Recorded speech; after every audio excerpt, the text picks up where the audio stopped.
Vou começar falando para vocês, né? A gente vai abordar algumas coisas básicas do ultrassom. Vou explicar para vocês como é que eu entrei, né, no mundo ultrassonográfico, como é que isso começou, como eu decidi, quando foi, por quê. Depois a gente vai começar a abordar o principal, né? O miolo da nossa palestra, que é quais são as principais solicitações de ultrassom pelos clínicos. Por que eles pedem, quando é que a gente pode ajudar e quando é que a gente pode até quase fechar um diagnóstico. E no final, eu vou falar para vocês sobre a ultrassonografia intervencionista, que hoje em dia a gente não tem ultrassom só para a gente ver a imagem e ponto. Hoje em dia a gente consegue funcionar, fazer análise do que a gente está vendo, drenar, enfim. Tem a cistocentese também, que a cistocentese virou rotina para todo ultrassonografista, não, a gente não passa um dia sem fazer. Então, bora lá.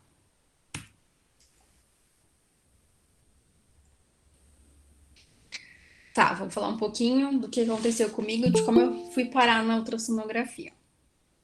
Eu me graduei em medicina veterinária pelo Centro Universitário Bão de Mauá em 2014, né? Durante a faculdade, eu acho que todo mundo que for no universitário aqui sabe o que eu tô falando. A gente tem, isso no geral mesmo, na medicina veterinária do Brasil, a gente tem um ensino meio superficial, né, para imagem. Não falo só de ultrassom, não. Falo de raio-x também. A gente consegue entender, né, se a gente for um pouquinho mais a fundo, mas todo mundo precisa de uma especialização para ser o que realmente quer dentro da clínica, tá? Enfim, durante a faculdade eu tinha uma paixãozinha ali pelo ultrassom e pelo raio-x, mas eu achei que isso não ia a fundo. Sabe quando a gente gosta muito de uma matéria, mas a gente fala, não tem nada a ver com o que eu vou fazer? Pois é. É como se fosse minha segunda, assim, opção. O que eu gostava, em primeiro lugar, era trabalhar em tecnologia de alimentos, né? Que eu acho que todo mundo aí deve, a maioria aí deve odiar, normal, tô acostumada com isso já. Mas eu amava. Enfim, trabalhei um pouco com essa área, mas depois me rendi, né, à paixão, não adiantou. Fui para a área da imagem, fiz especialização em diagnóstico por imagem no geral, né? Não fiz só em ultrassom. Então, me especializei em imaginologia, na verdade, eu sou imaginologista, né? Mas eu dei um foco 200% maior em ultrassom, que é minha paixão de verdade, assim, que não tem comparação com nenhum outro exame de imagem para mim. E aí depois, durante meu estágio, eu fiz estágio durante 2 anos, né? Uns 2 anos de especialização e fiz 2 anos de estágio na imagem. No meu estágio eu acompanhava ultrassonografia e ecocardiograma, que também é um exame de imagem, então, enfim, a gente também aprende durante a especialização. E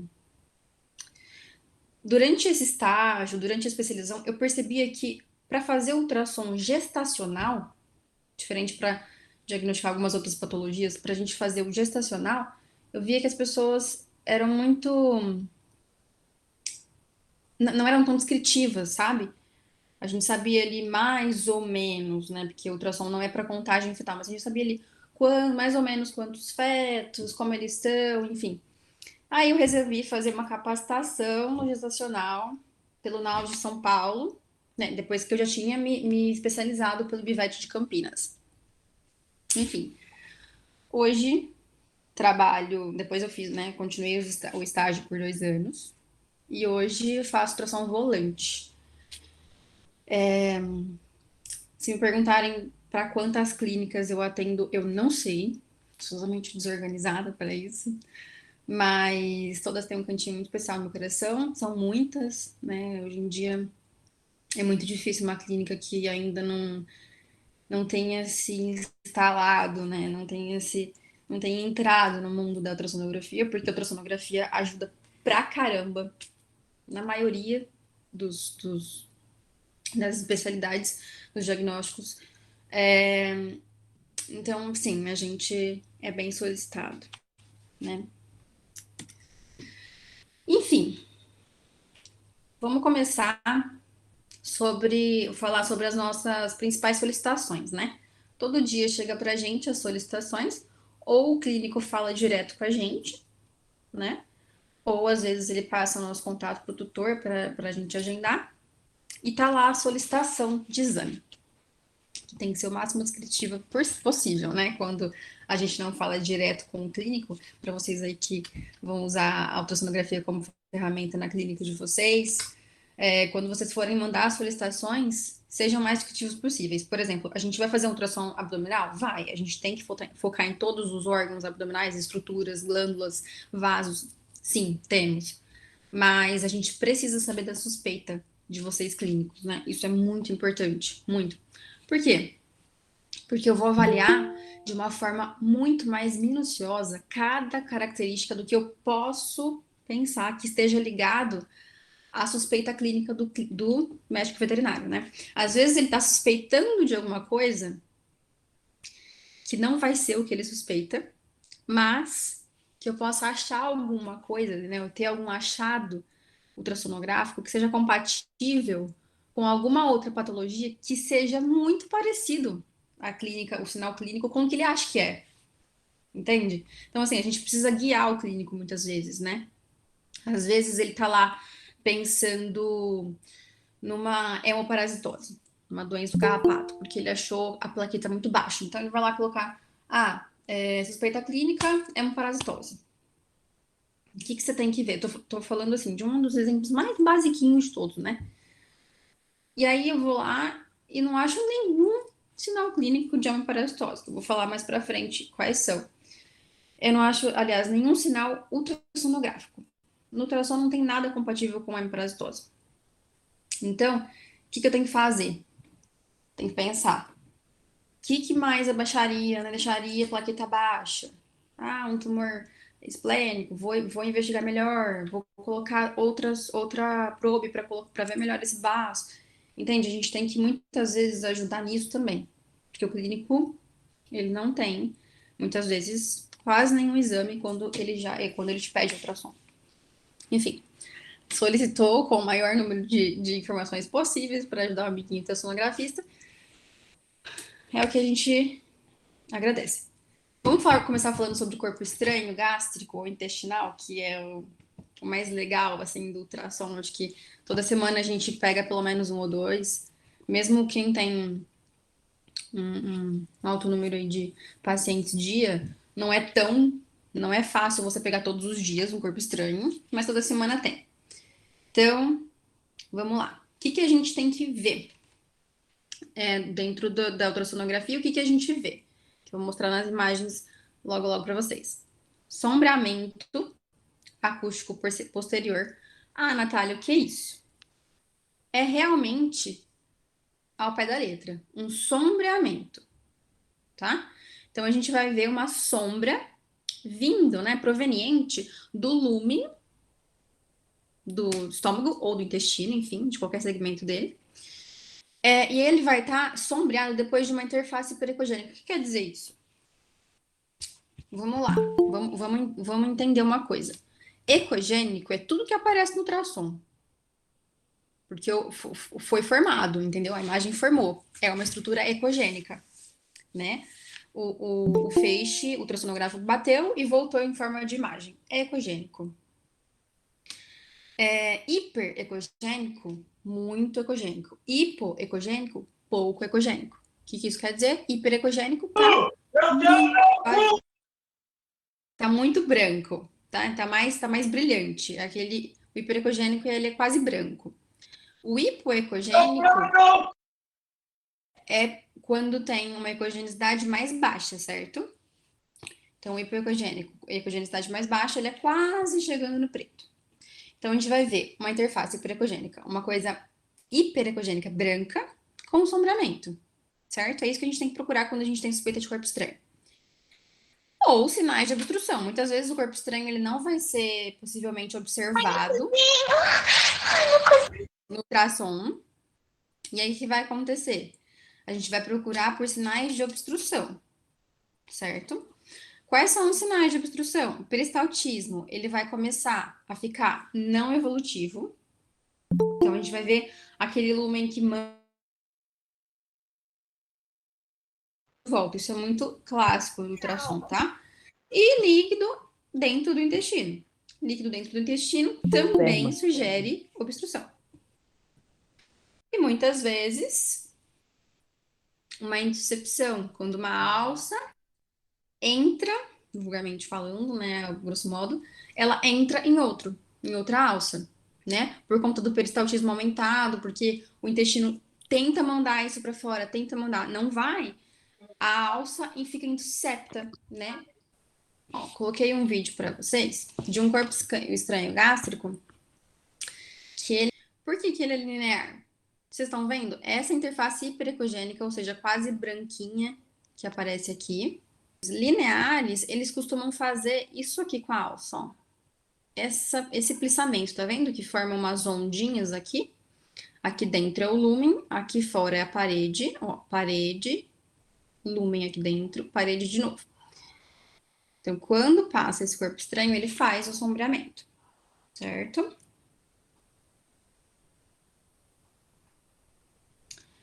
Bom, aquele era intestinal, né? Esse aqui é um corpo estranho gástrico, no estômago. Tá vendo? Tem uma interface mais hiperecogênica. Aqui a gente tem uma parede do estômago bem espessada, inflamadinha. Tinha que ter 4 milímetros, tem 5,8. E ó, essa sombra é bem densa. Ele não é um corpo estranho linear. Esse aqui era um pedaço de plástico. E ele tem uma sombra bem densa, tá vendo? Isso é dentro do estômago. Por que que a gente pede jejum para o paciente que vai fazer pesquisa de corpo estranho gástrico intestinal? A gente pede jejum porque todo alimento que o animal ingerir pode fazer sombreamento, não tão denso quanto de corpo estranho, mas era para a gente encontrar. Porque qualquer alimento, ele vai mastigar, vai engolir, e ele, enquanto não tiver digerido, ele vai ficar né, como bolos alimentares mesmo, né? Conteúdo gástrico alimentar e vai fazer o sombreamento. Então, o que a gente vai ter que fazer? Vai ter que repetir o ultrassom em jejum, fazer um raio-x para descartar ali qualquer outro tipo de corpo estranho que não foi visto por conta do sombreamento alimentar no ultrassom. Então, assim, sempre que tiver suspeita de corpo estranho, seja gástrico ou seja intestinal, sempre pedir jejum para o paciente, tá? Eu peço de pelo menos 8 horas. Às vezes o animal tá naquela suspeita que tá todo mundo precisando desse ultrassom porque o animal não para de vomitar um minuto. Aí beleza, né? Se ele não tá parando de vomitar, geralmente, provavelmente não vai ter mais nada no estômago. E o que tiver, pode ser ter mais fortes indícios de ser um corpo estranho. Aqui é a intuscepção, gente. O que aconteceu? Ó, aqui foi no jejum de um gatinho. Ó, aqui dentro é uma alça e aqui fora é outra. Então, esse é um corte transversal, né? Como se estivesse pegando uma laranja e cortando ela ao meio. Aqui a gente encontra duas alças, né? Uma dentro da outra. Essa parte mais branquinha aqui é uma parte do mesentério, é uma gordurinha, tá? Que entrou junto. Então, o que aconteceu? Esse gato estava obstruído, o peristaltismo dele começou a aumentar para ele começar a tentar expulsar esse corpo estranho do organismo. Não conseguiu, porque o corpo estranho obstruiu, né? E, consequentemente, tivemos uma intuscepção.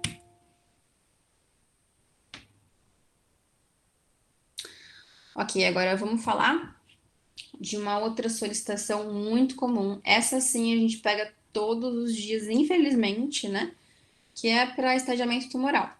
O paciente está lá na clínica, foi visto um nódulozinho de pele, ou um nódulozinho na mama, ou tem histórico de ter tido tumor, ou na família, ou então ele tem sinais clínicos e laboratoriais de possível neoplasia.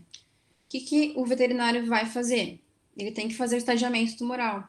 Ele tem que saber, logicamente, ele tem que saber qual massa é essa, o porquê, quanto tempo deve estar ali. Isso tudo ele vai ver na anamnese dele. Onde o ultrassonografista entra?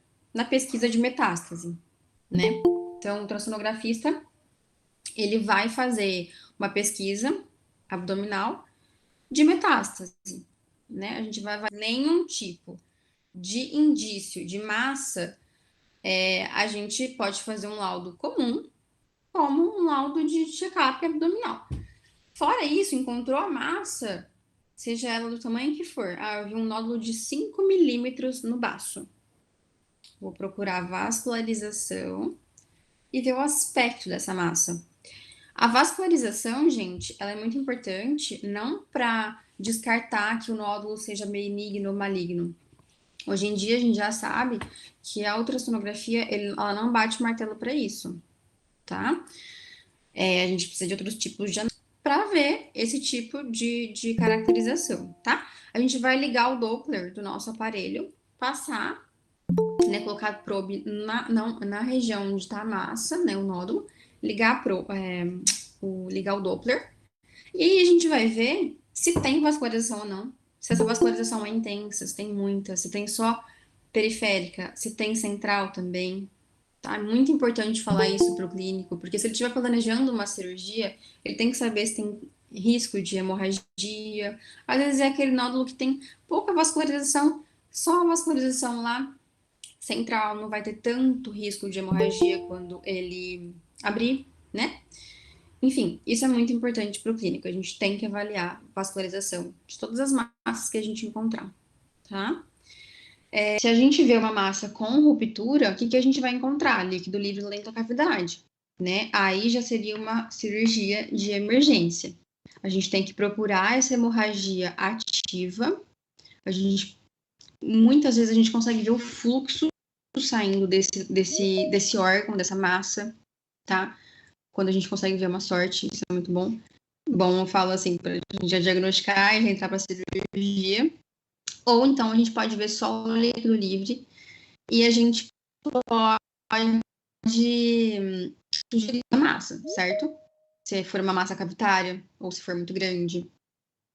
Ela, muitas vezes, quando está rompida, a gente vai ver líquido livre próximo da massa, próximo do órgão onde tem a massa, né, a neoplasia.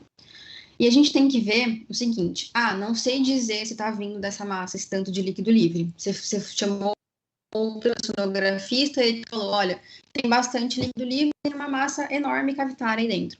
Aí você vai perguntar: mas foi a massa que rompeu ou esse líquido é proveniente de alguma outra coisa? Se ele não tiver visto a hemorragia ativa, o que a gente pode fazer? Se tiver líquido em 3 quadrantes dos 4, né, que nós temos o cistocólico, o espleno renal, hepato diafragmático e o espleno, hepato renal, na verdade. Desculpa. São esses 4. Se a gente vê líquido livre em 3 deles, ou seja, 3 quadrantes positivos, a gente já pode mandar para cirurgia. Né? Isso funciona também, gente, com ultrassom pós-traumático, né? Se a gente pegou um animal atropelado e tem líquido livre de 3 quadrantes ou mais, pode entrar para cirurgia.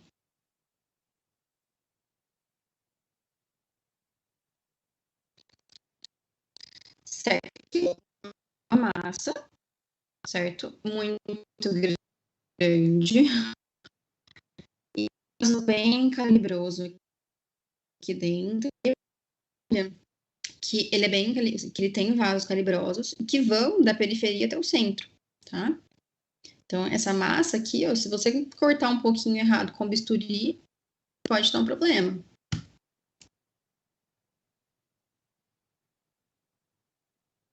Aqui é um vídeo.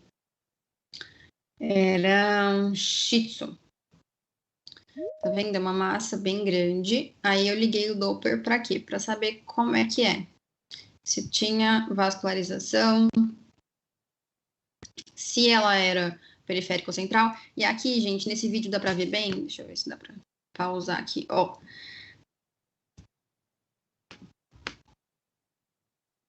Nessa parte aqui. Aqui, gente, tá vendo que é uma parte com a ecogenicidade mais diminuída que o restante da massa. Essa parte com ecogenicidade mais diminuída é uma área cavitária, é uma área cística. Então, olha o tamanho da área cística que tem nessa massa e é bem periférica. Para isso aqui romper e dar uma hemorragia é muito, muito, muito rápido e muito fácil, tá? Uma pancadinha que der aqui é papo. E aqui, oi, imagina.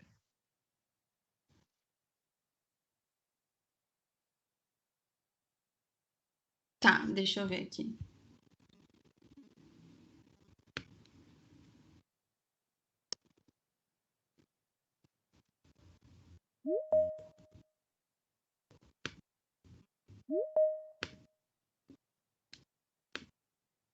Vamos ver. Tá dando certo? Tá.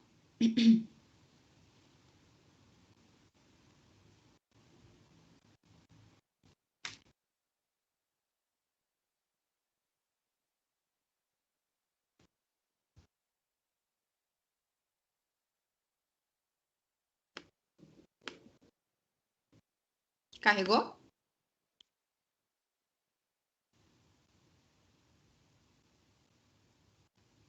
Vamos ver se no próximo slide tá aparecendo a mudança de slide normal.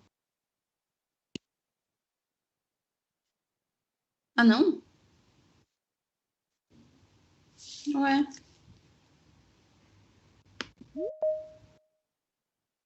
Deixa eu tentar parar aqui.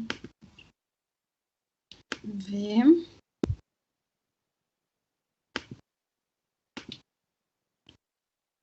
E agora? E tá dando para ver o vídeo carregado? Imagina. Você vai me avisando aí qualquer coisa. Bom, gente, vocês conseguem aqui ver então essa área mais hipoecogênica? Do Patrick. Pra ver aqui? Perfeito. Então, aqui essa é a área cavitária, tá bom, gente? Para quem tiver alguma dúvida, quiser colocar isso para o final, fiquem à vontade. Mas as áreas cavitárias, elas sempre vão ser arredondadas e mais puxadas para o anecogênico. Anecogênico é quando a gente não tem uma imagem formada. Isso acontece com o líquido, tá? O líquido sempre fica anecogênico, ou seja, preto, tá? Então, quanto mais escurinho, mais próximo de um líquido mesmo, tá? Então, essa é a massa, a vascularização, são todos esses vasinhos que do perclorido me mostra. E abaixo tinha a cavitação, ou o cisto, né? Certo. Outra solicitação muito comum na clínica. Gastroenteropatias. Principalmente para vômito e diarreia, né, gente? O cachorro vomitou e fez diarreia, o ultrassonografista faz a festa. A gente é chamado diariamente por conta de distúrbio gastrointestinal, né? A gente pode ser solicitado quando o vômito é agudo ou crônico. Isso acontece muito, né? Chegar e falar, ele tem vômito crônico, eu queria saber por quê. Isso é comum demais. Diarreia aguda e crônica, da mesma forma. Hematêmese e melena, né? Quando a gente tem o sangue ou no vômito ou nas fezes, né? Isso pode me levar à suspeita de causas alimentares e de causas inflamatórias, ou seja, crônicas, né? Como é que eu vou ver isso? Causas alimentares geralmente são agudas, tá? É aquele caso que vai me mostrar uma gastroenterite aguda, ligado a alguns casos de intoxicação, né? Porque pode ser uma intoxicação alimentar, como um fígado apresentando sinal de toxemia, uma vesícula biliar demasiada, pâncreas reativo, mesentério reativo, muitos gases, tanto no estômago quanto no intestino. Isso tudo vai me levar a pensar numa causa alimentar. As causas inflamatórias, ou seja, crônicas, tipo uma doença intestinal inflamatória, seja ela qual for, ela vai me mostrar sinais de cronicidade. Quais são eles?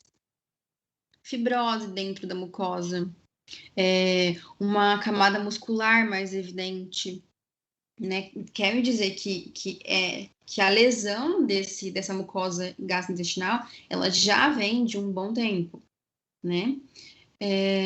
Que outra coisa muito importante para causa inflamatória crônica, linfonodos regionais reativos, tá? Então, vai lá, todos os linfonodos mesentéricos, por exemplo, no caso de doença intestinal inflamatória, eles vão estar reativos, tá?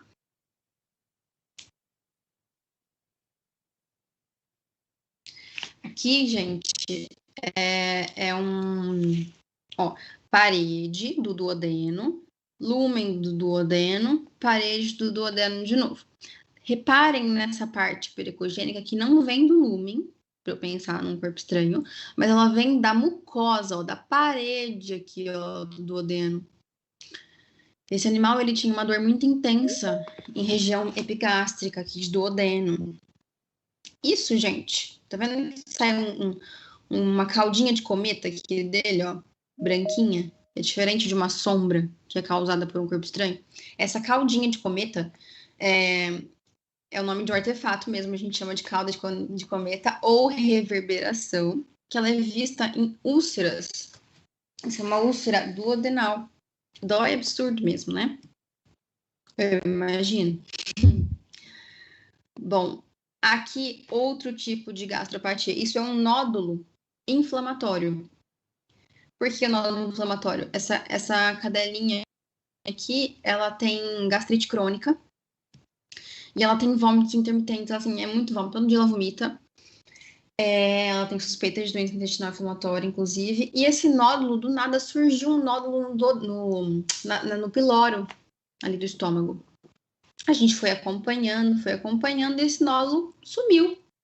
Foi tratando a gastrite, tratando, esse nódulo sumiu. Então, a gente supôs que isso foi um nódulo inflamatório, que ficou ali uma hipertrofia, né, uma hiperplasia circunferencial focal do piloro, e isso passou, foi resolvido.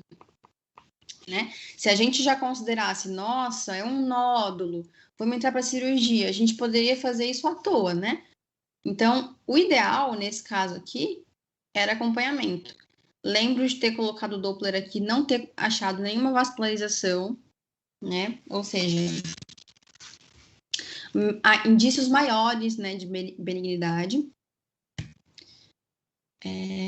Vamos lá para o próximo. Esse estômago aqui, gente, olha, eu vou tentar explicar para vocês. Daqui até aqui é a parede. Daqui até aqui é a parede, tá vendo? Toda essa borda aqui é a parede. Isso tudo aqui seria o lúmen. Esses raios são as caudas de cometa, as reverberações que me indicam gás. Ah, Natália, mas você não falou que isso também indica úlcera? Por que é que me indica úlcera? Me indica úlcera quando tem aquela interfacezinha hiperecogênica, ó. Vou mostrar para vocês. Tá vendo? Mas por que você diferencia, então, a úlcera de um lúmen normal, sendo que os dois vão ter a cauda de cometa, reverberação? Porque a úlcera, gente, ela sempre. Então, eu vejo que vem dela. Sei que parece impossível, exige muitos anos de treino pra gente treinar o olhinho, mas dá pra bater o martelo aqui fácil. E aqui nesse lúmen, eu vejo que sai a reverberação como formato de gás intraluminal mesmo, que tem naturalmente no estômago, de qualquer ser vivo. Aqui, gente, o que aconteceu com esse estômago? Tem um espessamento bizarro, como vocês podem observar. Isso aqui, eu tirei a medida daqui, provavelmente isso aqui tem muito mais de 1 centímetro, tá? Sendo que, lembrando que um poodle, isso aqui tem no máximo 4 milímetros, tá? E o que eu vejo aqui, gente? Tá vendo que tá tudo bagunçado? Tá tudo misto, não dá pra falar se tá hipoecogênico, se tá aneicogênico. O que acontece? Isso aqui é uma perda de estratificação Quando eu tenho perturbação na mucosa gastrointestinal, eu posso pensar em neoplasia na hora, tá? Então, o que eu sugeri nesse caso aqui? Falei pro veterinário, eu falei, olha, faz uma biópsia desse estômago pra gente entender. E deu adenocarcinoma gástrico. Infelizmente, o animalzinho já faleceu, não aguentou. Era, logicamente, né, foi muito agressivo e não resistiu, era um poodle idoso. Mas, enfim, nesse caso aqui, gente, eu só não falo, ó, é neoplasia, porque eu, como ultrassonografista, não posso fazer isso. Só Deus e o patologista, depois de analisar.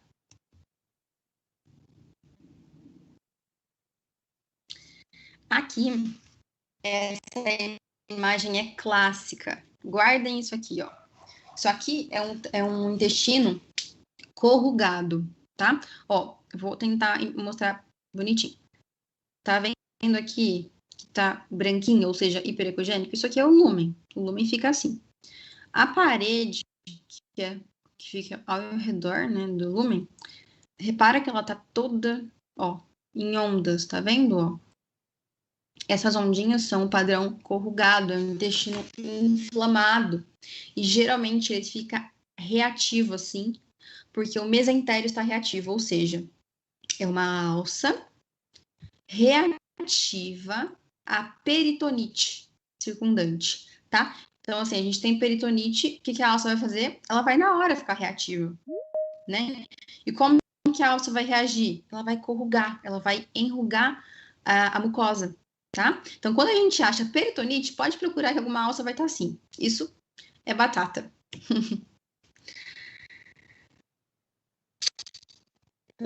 Próximo. Muito legal. É um shih tzu. E isso aqui é um linfoma intestinal.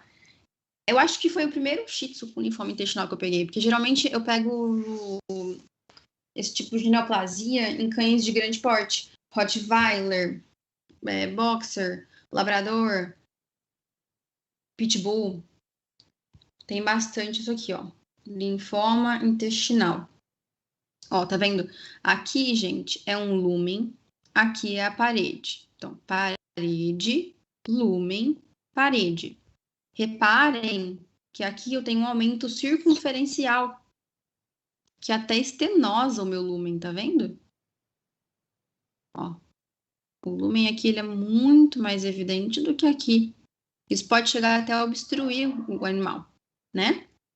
Aí você vai lá fazer ultrassom com suspeita de corpo estranho e você acha um brocotoma, uma breuba no intestino desse pobrezinho. Ah, isso aqui foi retirado para biópsia, tá? E aí sim foi confirmado o linfoma, tá bom?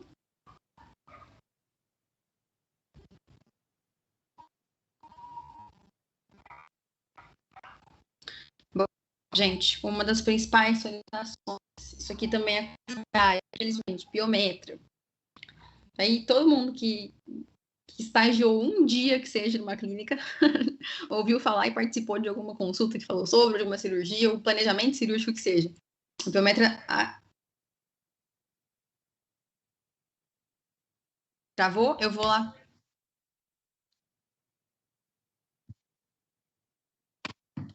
Ah, é? Pera lá que eu vou tentar então colocar a minha internet aqui como 4G.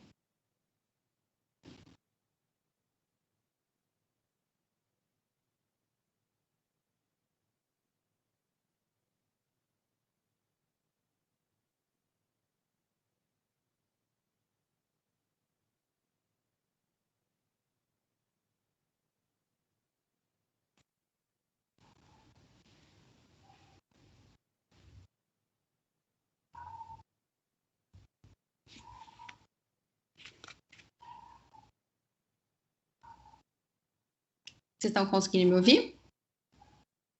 Ótimo. Vamos tentar então. Vocês estão conseguindo ver a tela da Piometra?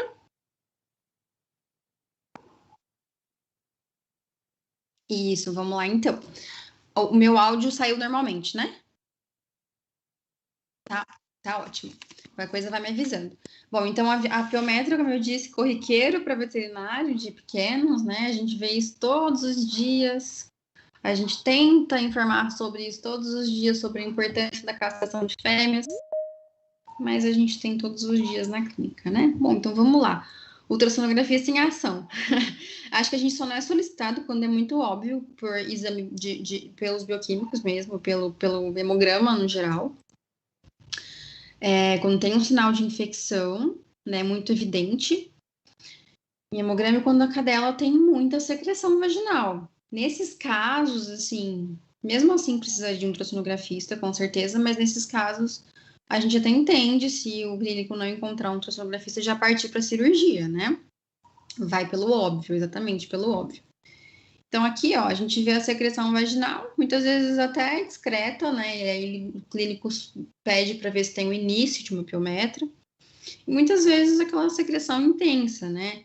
Ela pode ser mucosa, ela pode ser purulenta ou até sanguinolenta, né? Que aí a gente vai diferir entre mucometra, quando a gente vê o muco, hemometra, quando a gente vê o sangue, e piometra, quando a gente vai ver a secreção purulenta, né? Muitas vezes, gente, a gente tem que entender, a gente tem que saber, vocês como clínicos, saber fazer a anamnese perfeita nesses casos, para a gente não deixar passar uma piometra fechada, tá? A piometra muitas vezes não tem a secreção, né? Muitas vezes ela vai ser fechada. Então, a gente vai ver aquele acúmulo de secreção dentro do lúmen do útero, tá?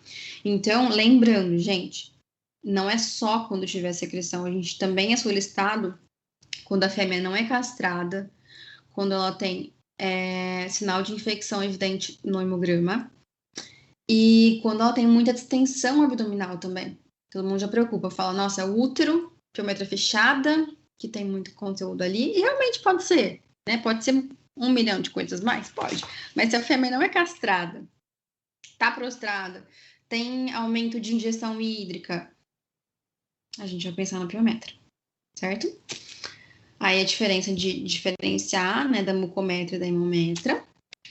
Ah, Natália, mas pelo ultrassom a gente consegue? Consegue, gente. Ultrassom é maravilhoso, ultrassom é mágico.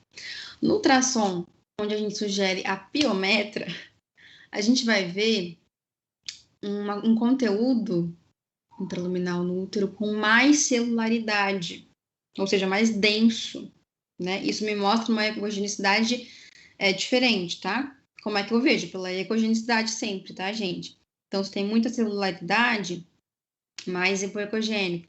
A hemometra tem celularidade? Tem, é sangue, né? Então, a gente vai ver também hipoecogênico, mas com tons diferentes. Por isso que eu falo, é muito treino, é muito estudo, é muito tempo. Por isso que a gente precisa mesmo da especialização para saber fazer ultrassom. E a mucometra, gente, geralmente é pouco denso. É um líquido sem celularidade, né, o muco. Então, a gente vai ver um conteúdo amecogênico, quase igual a gente vê o xixi no ultrassom. Quase preto dentro do útero, tá? E aí a gente pode dar um norte pro cirurgião, falar, ó, tô achando que na verdade é uma mucometra, tá? Mas mesmo assim, tem que entrar pra cirurgia, né? Pode ser um meio de cultura para daqui uma semana, duas, virar uma piometra bizarra, né? Bom, enfim, o que a gente consegue encontrar também no ultrassom de suspeita de piometra? A ruptura da parede uterina, né? A gente vai ver o quê? Vai ver o conteúdo dentro do útero e fora. E muitas vezes os dois conteúdos, o que está dentro e o que está fora, tem a mesma congenicidade. Ou seja, rompeu. Ou seja, teve uma ruptura. Corre para cirurgia, porque com certeza, o que a gente vai ver ao mesmo tempo ali? Tem uma ruptura. Tem esse líquido que extravasou do lúmen do útero. A gente vai ver na mesma hora sinal de peritonite. Qual é o sinal de peritonite? Mesentério reativo. Mais hiperecogênico, brilhante. A gente fala que fica brilhante quando tem uma peritonite muito evidente para o ultrassonografista. Esse é um caso de piometra, assim, que dó, né? Vamos lá. Gente, ó. Isso aqui também é um corte transversal do abdômen. Então, o que eu tô vendo aqui? Eu tô vendo vários segmentos do corno uterino. Por isso que tem, parece que são várias bolinhas. Opa, acho que eu passei. Cliquei sem querer, desculpa. Por isso que parece que são várias partes, tá vendo? Mas não, ó. Aqui é um segmento do corno uterino. Aqui é outro, mas ele fica tão dobradinho, tá vendo? Ele fica, ó, dobradinho assim, que eu vou cortando a imagem, vou pegando várias bolinhas dele, porque é um corte como se fosse pensa na metade da laranja, tá? Mas aqui, ó, eu peguei exatamente isso. Eu peguei um corte assim que pegou a parte de cima e a parte de baixo. Aqui, ó, parte de cima e a parte de baixo. Aqui, gente, essa parte hiperecogênica, mais branquinha, é a parede do útero, certo? Aqui também. Dentro tá hipoecogênico. E eu vejo que tem alta celularidade porque ele não é anecogênico, ele é hipo, tá? Ou seja, me mostra que é um conteúdo com bastante celularidade. E é uma piometra, né? Muito purulento. E essa aqui, no caso, era uma piometra fechada, por isso que estendeu tanto o lumen do útero. Lembrando que o útero normal, gente, na cadela, ele, em anestro, por exemplo, a gente não visibiliza ele, tá? E quando a gente visibiliza, tipo, pós-estro, assim, tá um pouquinho inchadinho ainda. Ele tem lá 5 milímetros, entendeu? Isso aqui é 10 vezes o tamanho dele normal.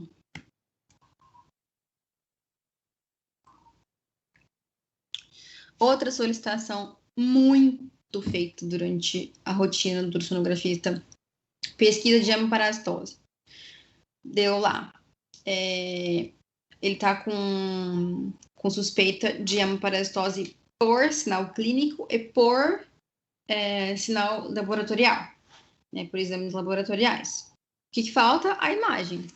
Porque muitas vezes, gente, o tutor ele já fez exame de sangue, já passou pela consulta, e na clínica veterinária a gente tenta pedir exames porque a gente não tem muitas informações, né? E muitas vezes, a maioria delas, o tutor não tá lá a fim de gastar. Infelizmente, essa é a nossa realidade. E aí a gente pensa, a gente pede, a gente pode fazer um teste rápido, a gente pode fazer um PCR, né? Ai, nossa, não tem outra forma, não pode já começar a tratar? O que a gente pede? Socorro para o ultrassonografista. Por quê? Tem sinais de hemoparasitose que a gente consegue ver na ultrassonografia, né? E aí a gente consegue dar um norte maior pro clínico. A gente consegue descartar as outras suspeitas ou confirmar outras suspeitas ou então confirmar a hemoparasitose. Se eu fizer um teste rápido ali e der negativo para hemoparasitose, esse teste pode dar falso negativo e eu posso ter alguma outra coisa que eu não sei. O meu ultrassom, o que ele vai mostrar? Ele vai mostrar se tem hemoparasitose, se tem alguma outra coisa junto, ou se não tem hemoparasitose, mas tem alguma outra coisa que dá o mesmo sinal clínico, né? Então, assim, o ultrassom ele é super útil em caso de pesquisa de hemoparasitose. O que a gente vai achar? Ah, Natália, mas o que você vai ver ali que vai te mostrar que é uma doença do carrapato? Baço reativo. O baço ele fica aumentado, heterogêneo, muitas vezes até rendilhado, que é um aspecto que parece ter uma rendinha em cima do baço mesmo. Isso acontece muito em linfoma também, que é um diferencial. Calma. A gente vê linfonodos reativos, mas os linfonodos reativos numa hemoparasitose, eles são muito evidentes. Eles ficam bonitos. A cadeia fica toda reativa, né? Isso dos mesentéricos, esplênicos, hepáticos, pancreáticos, renais. Pode ser qualquer um deles. Inguinais e ilíacos ali. Muitas vezes superficiais também, né? Em região cervical. Os linfonodos ficam bem reativos. A gente consegue diferenciar a erliquiose de babesiose no ultrassom? Não. Mas ali, na hora que a gente estiver trocando uma ideia com o clínico, dá pra gente sugerir. Por quê? Na erliquiose, isso aqui eu tô pegando, gente, da minha rotina, tá? Não é nem literatura, só que eu tô pegando da experiência própria. A erliquiose, ela vai deixar um baço reativo, aumentado e heterogêneo, mas aquele heterogêneo sem um padrão definido. A babesiose, todas as vezes, ela vai rendilhar o baço de uma forma que a gente vai conseguir ver os pontinhos pretos em cima do baço, né? Então, assim, gente, questão de trabalhar muito mesmo pra gente conseguir falar de experiência própria, sabe? Realmente, todas as vezes que eu vi babesiosa, eu vi o baço rendilhado. Todas as vezes. Então, muitas vezes o clínico fez o 4DX para confirmar, deu negativo, por quê? Porque o 4DX não pega o babesiose. Aí você vai lá e vê um baço rendilhado. Você fala, não, meu querido, é uma parasitose sim, é babésia. Aí o clínico quer te matar e tudo mais. Acontece. A gente consegue ver hemorragias. Eu pego muito, gente, hemometra em cadelas com hemoparasitose. Às vezes ela tem a descarga vaginal, né? A hemorragia dela vai ser vaginal.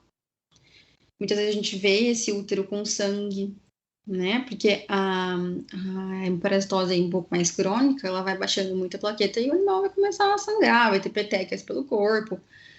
E muitas vezes a gente pega umas hemorragias muito doidas, assim. Outra coisa, a hemoparasitose,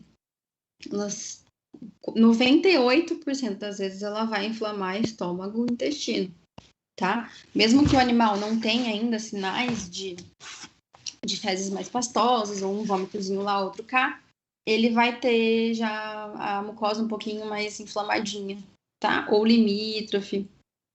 Isso aí a gente sempre vê também.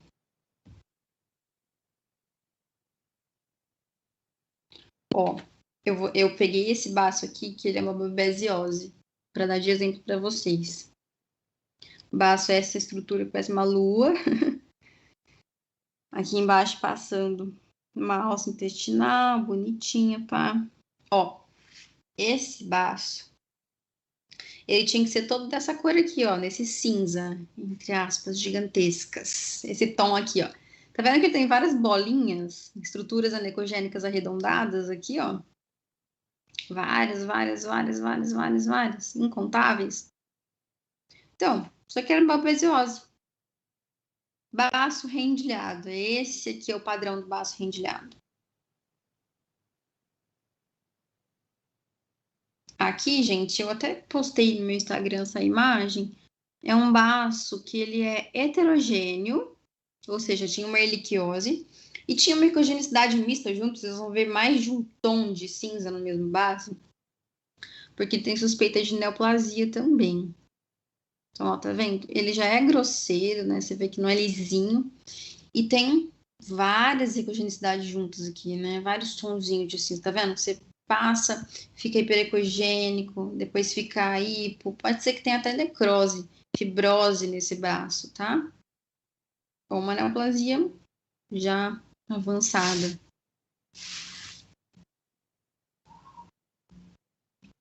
Ó, achado clássico da hemoparasitose.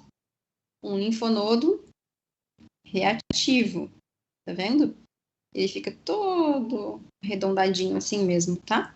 Os linfonodos a gente vê assim como estruturas muito discretas no ultrassom, tá? A gente quase não vê os linfonodos normais.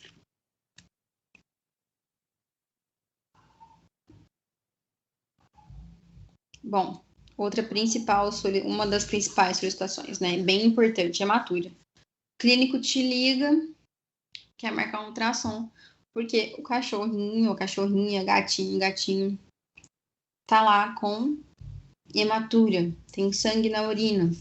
Durante a urina, antes da urina, depois da urina. Isso aí é direto, gente, direto. Tem muita hematura na clínica de pequenos animais. Às vezes por causa de uma hemoparasitose, né? Isso a gente vai ver no ultrassom. Mas muitas vezes tem outras causas, né? As mais comuns aqui para hematura. A urolitíase, ou seja, cálculos urinários. As neoplasias de bexiga, em sua maioria carcinomas. E as cistites, né? Principalmente nos felinos aí, né? Felino tem muita hematura por conta de cistite. Às vezes não é nem um espessamento muito sério, muito importante da parede, e ele tá lá um sanguinho na urina dele.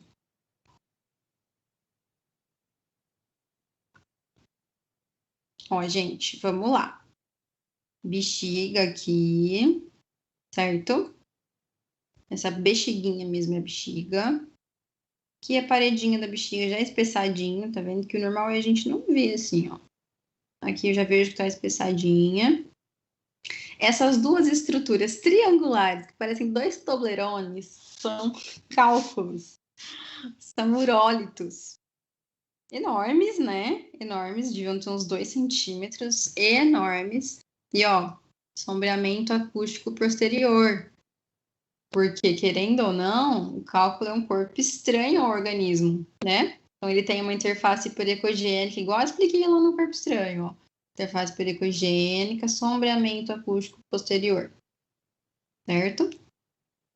Esse caso aqui, obviamente, ele causa hematúria, porque o cálculo, né, a superfície do cálculo entra em atrito com a mucosa da bexiga e faz uma descamação mesmo, né, um machucadinho na parede e ela sangra naturalmente. Na hora lá de urinar, o cachorrinho vai ter uma hematúria.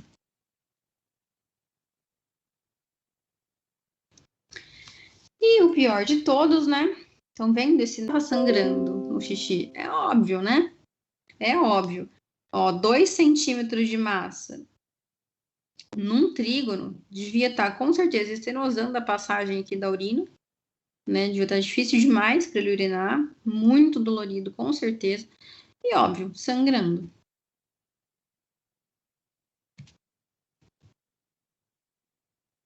Bom, hiperadrenocorticismo, gente.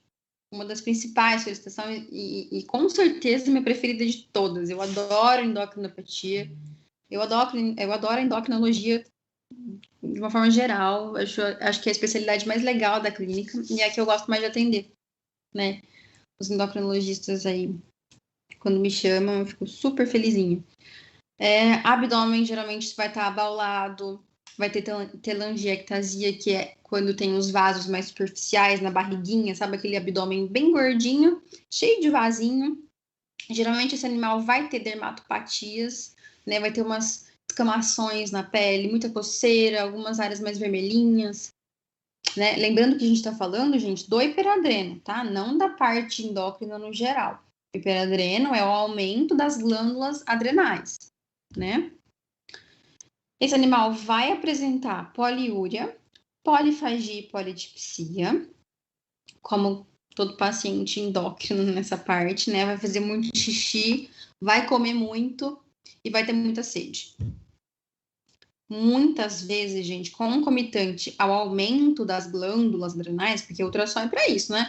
Se a endocrinologista está desconfiando ali de um hiperadreno, ela vai querer saber se as adrenais estão aumentadas, certo? Depois de ver isso, muitas vezes, depois que a gente encontra as adrenais, né, aumentadas, a gente vai ver a vesícula biliar do animal repleta de lama biliar. Isso acontece muito em hiperadrenocorticismo, tá? Então, são 2 achados muito, muito, muito, muito comuns em hiperadrenocorticismo.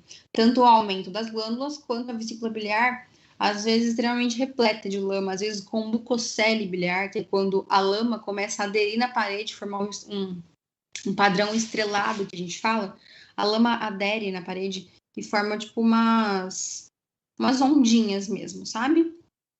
E ao mesmo tempo, como qualquer endocrinopatia dentro das possibilidades ultrassonográficas, todas as endocrinopatias vão me mostrar o fígado hiperecogênico, ou seja, mais branquinho e aumentado, tá? Nem que seja discretamente aumentado, mas ele vai estar.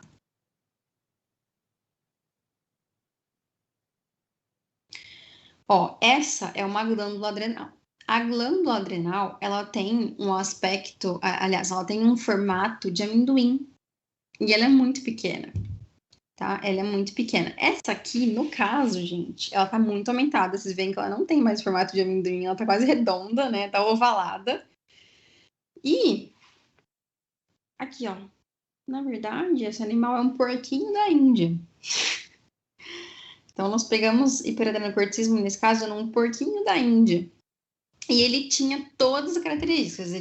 Tinha abdômen abaulado, tinha telangiectasia, tinha dermatopatia, ele tinha vários pontinhos de perda de pelo focal, tá? Então, assim, clássico dos clássicos. E adrenal deste tamanho. Se a adrenal de um cachorro tem que ter 5,4 milímetros, imagina de um porquinho da Índia, tem que ter uns 2 milímetros, 2 e pouco. Essa aqui tava com 7,5 milímetros. Isso seria caracterizado hiperadrenocorticismo até em um cachorro de porte médio, sabe? Imagina num porquinho da Índia. Aqui já é uma hiperadrena, uma adrenal também bem aumentada, neste caso num shih tzu, tá? Esse shih tzu, ele tinha aqui, ó, no polo, o que a gente fala que tem polos adrenal, né? Polo caudal, polo cranial. O polo cranial desse animal tinha 1,4 centímetros, lembrando que tem que ter 5,4 milímetros, assim, extremamente aumentado, né? Quando a gente vê esse aumento, que parece uma bolinha, né, que é aí circunferencial, a gente pensa o quê? Meu Deus, é um nódulo adrenal? Será que é? Eu já tenho que fazer o quê? Me preparar, ligar o meu Doppler e ver se eu tenho invasão nos vasos. Por quê, gente? Existe um tumor de adrenal, que é o feocromostoma, que ele invade os vasos regionais, tá? Isso é extremamente sério, né? Aqui no caso eu liguei para ver, ó, aqui é a aorta abdominal, aqui atrás do vaso tá a adrenal e aqui a veia cava caudal. Eu queria ver se ela estava invadindo a veia cava caudal, né, o lumen do vaso, para a gente poder talvez diagnosticar como uma neoplasia. Tá vendo que ela não invade, ó? Ó, o fluxo continua normal aqui nesse vaso.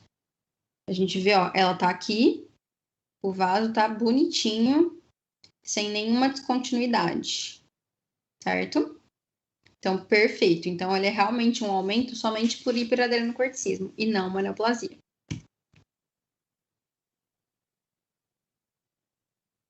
Gestacional, gente. O que todo mundo quer ver, mas o que a gente menos vê. Contagem fetal. Ultrassom faz contagem fetal?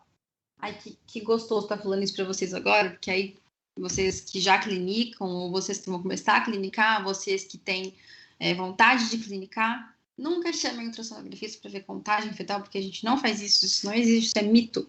Por literatura, a gente sabe que contagem fetal é somente digna do raio-x, a partir dos 54 dias de gestação. Então, se o tutor está lá falando para você, doutor, mas eu quero muito saber quantos filhotes tem. Ok, espere 54 dias de idade gestacional e faça um raio-x no seu filhote, na sua fêmea. Por quê? O ultrassom, gente, ele é um método dinâmico. Então, ele vai passar ali várias vezes na mesma cabecinha. Uma cabecinha vai subir por outra, um coraçãozinho vai subir por outro.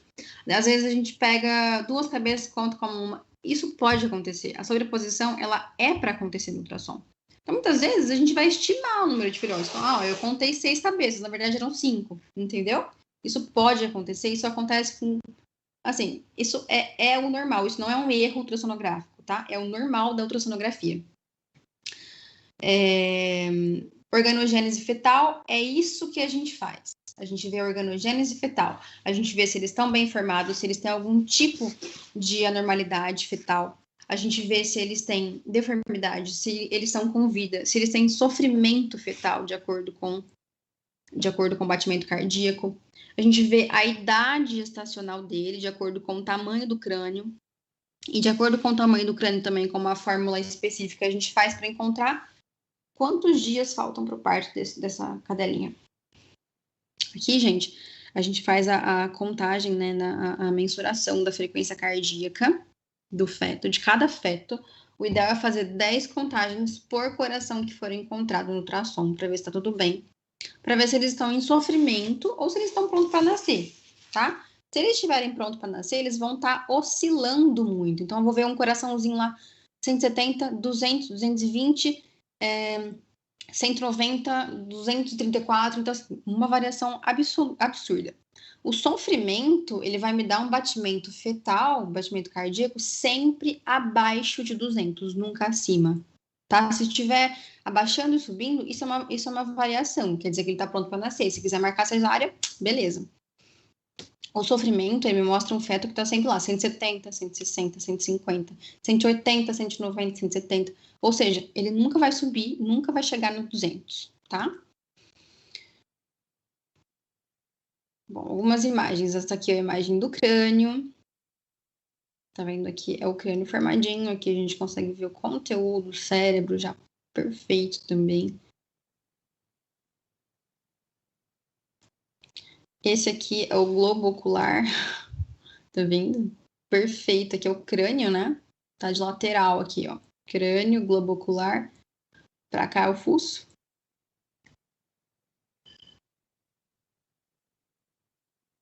Esse aqui é um rim fetal. O rim do fetozinho mesmo. Aqui, ó, gente, a partir disso eu consigo estimar muita coisa. Já sei que mais de 45 dias ele tem, porque o rim já tá com a córtico medular bem diferenciada, bem bonitinha. Então, assim, ó, eu consigo mensurar, eu consigo estimar a idade do feto, a idade gestacional, não só pelo tamanho do crânio, mas pela organogênese toda. Como é que ele está formado, quais órgãos já formaram, qual ainda não formou, se começou a ter motilidade intestinal, que quer dizer que ele já está pronto para nascer, entende? Então, assim, a gente tem que avaliar tudo isso, não é só ver lá o feto bonitinho e falar, tá grávida mesmo. Não é só isso. Aqui, ó, é uma alça intestinal do feto. Lembra que eu falei para vocês? Ó, a parte branquinha de dentro, lúmen, parede, parede. Uma alça perfeitamente formada. Eu acho que nesse caso já tinha motilidade, se eu não me engano. Mas eu acho que sim. Ó, gente, aqui é o exemplo que eu peguei para vocês para falar sobre os batimentos cardíacos que eu falei por cima para vocês ali, ó. Aqui é um batimento normal, ó. 242 na verdade, começa de 227 e vai até 250 no máximo. É um feto normal. Um feto que tá vivendo a vida ali, ó, tranquilo, esperando a hora.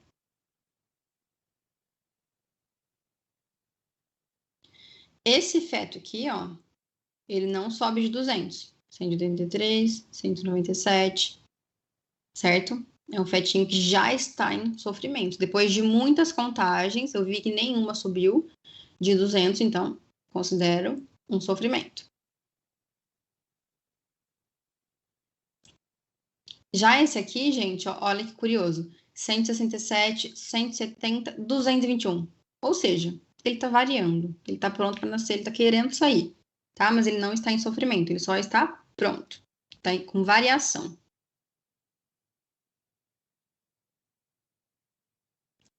Ó, eu coloquei um vídeo aqui para vocês verem como é o coraçãozinho de um feto em sofrimento fetal.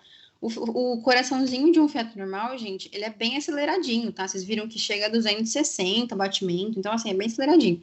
Esse aqui, ó, vou dar play aqui, ele quase para, tá vendo? Ó, ele tá forçando muito para ficar vivo realmente, ó, tá vendo?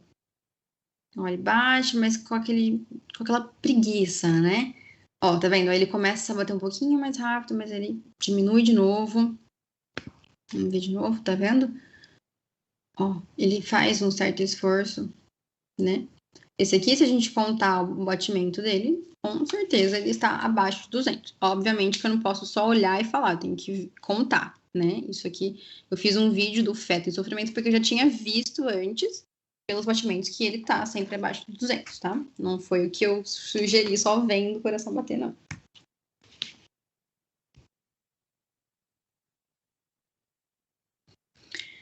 Bom, agora, gente, falar um resumão para vocês dos procedimentos intervencionistas.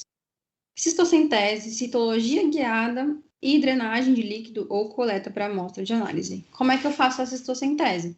Eu pego uma agulha, geralmente é 25/7, que é aquela cinza. A seringa eu gosto de fazer com a de 5 ou a de 10, depende do tanto de urina que o patologista vai precisar. E a gente atravessa a parede abdominal e vai com a agulha direto na bexiga, tá? Isso guiado pelo ultrassom, tá, gente? Pra gente não correr risco nenhum de penetrar uma alça intestinal ou qualquer outra estrutura. Então, nunca façam cistocentese sem guiar pelo ultrassom. Nunca, tá? É muito perigoso se não for assertível. É um método asséptico, porque é o melhor método para a gente coletar ali sem nenhuma contaminação secundária, como acontece com a sonda, por exemplo, tá? Então, quer ver a origem daquela cistite daquele animal, que é uma cistite recorrente? Vamos fazer, para ver se é uma bacteriana, e aí a gente vai ter certeza. Se tiver bactéria pela citocentese, é porque é bacteriana, né? Não é porque é contaminação cruzada, não. A gente só não pode fazer citocentese, gente. Ó, atenção, vocês não podem pedir sempre.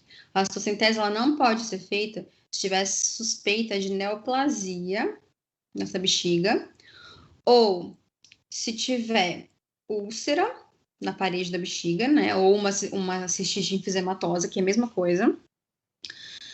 Ou animais muito agitados, tá? Porque, obviamente, eu vou fazer um procedimento ali intervencionista com uma agulha dentro da bexiga dele. Ele não pode sair pulando, não pode ficar se contorcendo lá ali na calha, tá? Citologia guiada por agulha fina é uma coleta por capilaridade. A gente vai encontrar massa, guiar essa massa, né, com a probe. E aí a gente vai guiar para a pessoa que estiver fazendo essa citologia penetrar em lugares onde não tenham cavitações, para ela não romper, né, a massa. E que ela entre num local que não tenha tanta vascularização. Tudo isso a gente vai guiar a pessoa que estiver fazendo a citologia, quando não for a gente mesmo que estiver fazendo, né? Aí a gente pode dar a possibilidade de drenar o líquido que tiver livre, se tiver líquido livre. A gente também pode fazer isso, a gente pode ajudar a drenar. Ou a gente pode somente ajudar o clínico a coletar uma amostra desse líquido para analisar, para saber de onde que vem isso, por que isso está lá, entendeu? Às vezes pegar só uma seringuinha ali, coletar rapidão, só para ele mandar para análise. Ó, aqui no caso a gente está pegando uma coletinha, né? A gente está coletando uma amostrinha para análise, né? Eu estou guiando aqui. Tô vendo que não tem nenhuma estrutura que ele vai perfurar, ele pode colocar aqui onde eu tô vendo no meu ultrassom. Ele colocou e tá coletando um pouquinho para mandar para analisar. Aqui, gente, eu coloquei para vocês só uma amostra de como é um laudo ultrassonográfico, para quem ainda não trabalha com isso, com a clínica. Eu vou fazer um laudo ultrassonográfico abdominal, então eu tenho que descrever todas as estruturas abdominais, tá? Todas. Não é porque você pediu um ultrassom para ver fígado que eu não vou ver o resto, ou que você pediu para hiperadreno que eu não vou ver estômago, tá? Então tudo tem que ser descrito. O laudo, ele é um documento, tá? Ele pode ficar à disposição do clínico e do tutor, que pagou por esse serviço, obviamente, e tem que ter todas as informações máximo descritivas possíveis de cada órgão. Cada órgão a gente tem que observar alguma coisa diferente, obviamente, né? Eu não observo na adrenal a mesma coisa que eu observo no estômago, por exemplo, mas isso a gente aprende na especialização, o que a gente tem que ver em cada coisa, quanto cada coisa tem que medir para cada tipo de animal, certo? Aqui nesse caso, como era um macho, a gente tem que ver a próstata, se for uma fêmea, a gente tem que procurar pelo útero. Tem que falar sobre os linfonodos, se estão reativos ou não. E aqui abaixo, eu sempre coloco as imagens, né? E eu sempre coloco no finalzinho, que é importante lembrar que o exame ultrassonográfico é um método dinâmico no qual requer correlação com os sinais clínicos, né? Porque muitas vezes o clínico pensa que é um milagre, que isso aqui vai fechar o diagnóstico de qualquer outra coisa para ele ficar tranquilo. E não é bem assim, né? Ele é um exame complementar.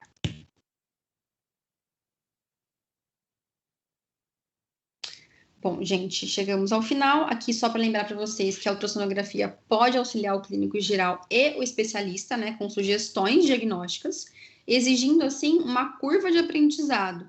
Então, gente, lembrando que é uma responsabilidade muito grande que o ultrassonografista tem todos os dias, né? Todas as horas do dia, de ajudar com um diagnóstico, com uma vida, né? A gente vai dar um rumo para um diagnóstico. né? Isso exige uma curva de aprendizado. Eu não posso fazer um curso de final de semana achando que eu vou ser um ultrassonografista, fazer um curso de 6 meses, de 1 ano, achando que eu vou ser um ultrassonografista, sair fazendo ultrassom, assim, sem uma experiência. Foi o que eu contei para vocês, né? Eu tive 2 anos de estágio, já me sentindo apta a encontrar os órgãos. Por que eu não saí fazendo? Se eu já tinha até minha especialização? Porque eu sei que é uma responsabilidade muito grande você dizer para um clínico: descarte tal doença, mas pense nessa outra. Ó, se o baço tá assim, é isso. Ó, esse intestino aqui tá uma estratificação esquisita, investiga, mas vamos acompanhar. Entendeu? Isso requer experiência. E para isso a gente tem que se especializar, estudar muito e treinar. Treinar demais, treinar todos os dias, incansavelmente, estudar de madrugada, treinar durante o dia. Mas dá certo, tá? Isso demanda tempo e, consequentemente, experiência, obviamente. A ultrassonografia é uma especialidade como todas as outras clínicas e requer o mesmo respeito que elas todas. Né? Muito clínico hoje em dia pensa que a ultrassonografia foge da clínica, que é uma parte, que é um mundo maravilhoso, e não é bem assim. Né? A síndrome de burnout, ela cresce muito dentro do mundo dos imaginologistas. Incontável quantidade de colega da minha especialidade que eu encontro adoecendo por não ter esse reconhecimento, de verdade mesmo. Então, assim, procure um profissional especializado que saiba de verdade o que está fazendo, que tenha um olhar não só de sabedoria teórica, mas que ele tenha a prática, né? E, enfim, vamos considerar sempre a imaginologia como uma especialidade, para a gente entender que o que o oftalmologista faz, ele faz, que o dermatologista faz, ele faz, que o cardiologista faz, ele faz, e o que o ultrassonografista faz, só ele faz, só com uma especialidade mesmo, só se especializando, estudando muito. Tendo isso em vista, confie sempre no ultrassonografista, que a gente se esforça muito para ter esse reconhecimento. Obrigada, espero que vocês tenham gostado, que tenha ajudado a vocês de alguma forma. E espero pelas perguntinhas, se vocês tiverem.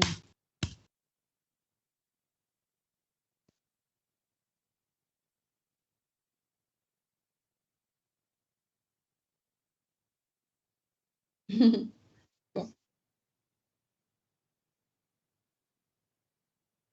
à vontade.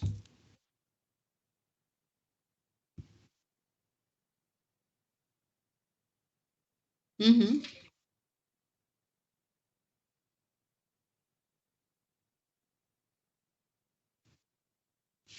Bom, o que a gente faz? Quando querem solicitar uma ultrassonografia gestacional, eu peço para esperarem pelo menos 22 dias depois da cruza, para a gente confirmar a prenhez. Para ver uma prenhez, para acompanhar a vesícula alantoide, para ver como é que está o líquido dentro dessa vesícula, para ver se já tem batimento cardíaco, isso aí eu peço para esperar de 25 a 30 dias para a gente começar a ver a organogênese de fato, que é o que a ultrassonografia tem como função principal na gestação, né? E aí, a partir dos 57 dias para frente de gestação, a gente começa a procurar os sinais finais, os sinais do finalzinho mesmo, né? Que é aquela motilidade no intestino, que é se tá realmente todo mundo ali dentro igual, se eles têm tamanhos diferentes de crânios, né? Teve esses dias eu peguei uma cardiopatia, era uma cardiomegalia, né? Na verdade, num feto, ele tinha um coração uma circulação cardíaca muito aumentada comparado ao pulmãozinho dele, né? Então você já tem que falar, ou um deles talvez não suporte o parto, ou então ele nasça já com alguma cardiopatia, né? Então, assim, tem fase para você ver várias coisas diferentes dentro do ultrassom gestacional. Uhum. Aí esse dos batimentos cardíacos para ver um sofrimento ou se ele está pronto para nascer mesmo assim seria mais na fase final da. Terço final, exatamente. O sofrimento, ele acontece geralmente no final mesmo, tá? Uhum. 60 dias. E se ele tá pronto, também. Ontem, por exemplo, a gente pegou um feto que estava com ultrassom compatível com 58 dias de gestação, mas ele Uhum. foi para cesárea, porque Aham. estava todo mundo pronto e um deles estava em sofrimento. Então, assim, Entendi. muitas vezes o ultrassom também vai te guiar para cesárea, né? Uhum. Acho que era isso. E sobre a citologia guiada, Uhum. ela é requisitada para neoplasia externa também, quando tem tumor, algum nódulo externo ali do animal? Sim, pra quê? Porque assim, ó, quando a gente não tá vendo, é um nódulo hepático, vai. E Aham. aí ele quer fazer uma patologia de rapidão, Uhum. quer fazer a análise para ver o que que é, qual tumor é. Aí a gente vai guiar para encontrar esse tumor lá dentro. Uhum. Quando é um tumor externo, geralmente o clínico pede para guiar para saber se tem muita vascularização, né? Às Ah, vezes ele tá. vai colocar ali dentro para começar a fazer histologia, o negócio vai começar a sangrar sem parar, porque às vezes é cavitário, pode Uhum. romper esse nódulo. Então, sim, muito, muito requisitado para nódulos externos também, de pele. Entendi. Não é que normalmente a gente não vê muito isso, né? Na clínica. Tá crescendo agora, né? O Aham. intervencionismo dentro da ultrassonografia tá crescendo muito, mas vai estar a passos de formiga, mas tá indo. Ó, então acho que era isso. Não tem mais nenhuma pergunta Ótimo. no nosso grupo. Legal. Então todo mundo aqui falando que foi uma palestra ótima, todo mundo agradecendo. Ah, que bom, fico feliz. Espero ter ajudado.